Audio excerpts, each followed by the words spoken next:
Et c'est sur ce domaine, nous avons eu beaucoup d'améliorations dans beaucoup d'indicateurs.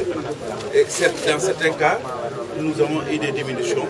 Mais ce qui est important, c'est que en ce qui concerne la santé de la mère, par exemple, nous avons eu beaucoup d'améliorations des indicateurs. Par exemple, la situation des femmes qui accouchent dans les structures sanitaires ou bien qui sont assistées par des personnels qualifiés. Nous avons une proportion de 79% des femmes qui accouchent dans la région de Thiès qui sont assistés par des personnels qualifiés. Au niveau des indicateurs du paludisme, au niveau de tous les districts sanitaires, la prévalence du paludisme est inférieure à moins de 1%. C'est-à-dire que pratiquement dans certains districts, le paludisme a disparu ou est en train de disparaître. Et nous sommes à des périodes de préélimination pratiquement. Au niveau de la tuberculose également, les indicateurs sont très bons parce que nous avons, dans la majorité des districts, dépisté plus de 70% des cas qui étaient attendus, ce qui était l'objectif assigné, et guéri plus de 90% des cas de tuberculose qui avaient été détectés. Et donc, certains districts auront à faire des efforts. Donc, pour ce qui est de la lutte contre l'HTA, l'hypertension artérielle,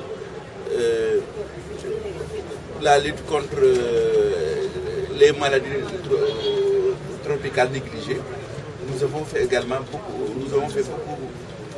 beaucoup d'avancées en améliorant les indicateurs. Et ceci était lié au fait que les ressources qui ont été mises au service de la région au cours de l'année 2017 ont été utilisées dans des conditions qui ont permis à ce que les districts améliorent ces indicateurs de santé. Qui étaient les indicateurs de santé liés à la santé de la mère, à la lutte contre la maladie, à la gouvernance du système de santé, mais également aux autres secteurs comme les mutuelles de santé.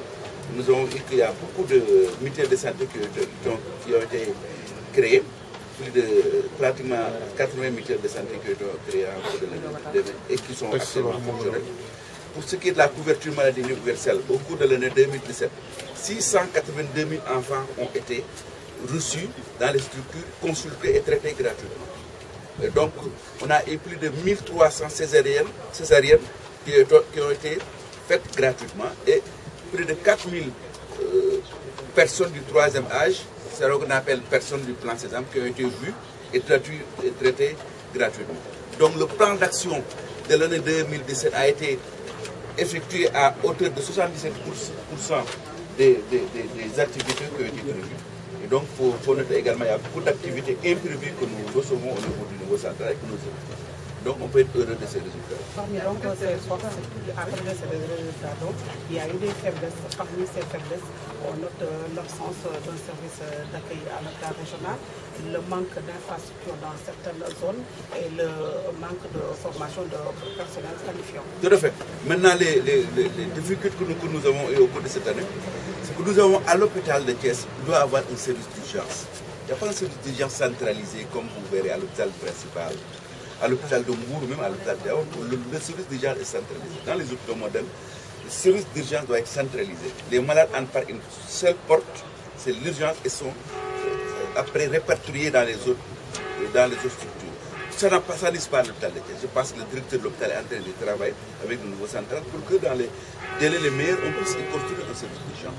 Donc, pour les infrastructures, vous avez vu que dans certains districts ont des déficits en infrastructure. C'est le district de Thiès, le district de Khombole et le district de Mekhe, où le ratio poste de santé habitant n'est pas rendu. C'est un poste de santé pour 10 000 habitants. Et nous avons des districts où nous avons un poste de santé pour 13 000 habitants. Il y a des postes qui ont été prévus. Il y a le poste de santé Tasset que nous allons réceptionner. Ça va diminuer le ratio, hein, ou bien améliorer le ratio. Il y a aussi d'autres postes qui vont être construits. Il y a le centre de santé de Pire qui avait été pris avec un arrêté pour la construction. On est en train de travailler pour que ça soit construit. Il y a d'autres postes de santé qui seront construits dans ces zones-là pour permettre d'avoir le ratio qui est de 1 poste pour 10 000 habitants. Docteur, au vu des statistiques que vous avez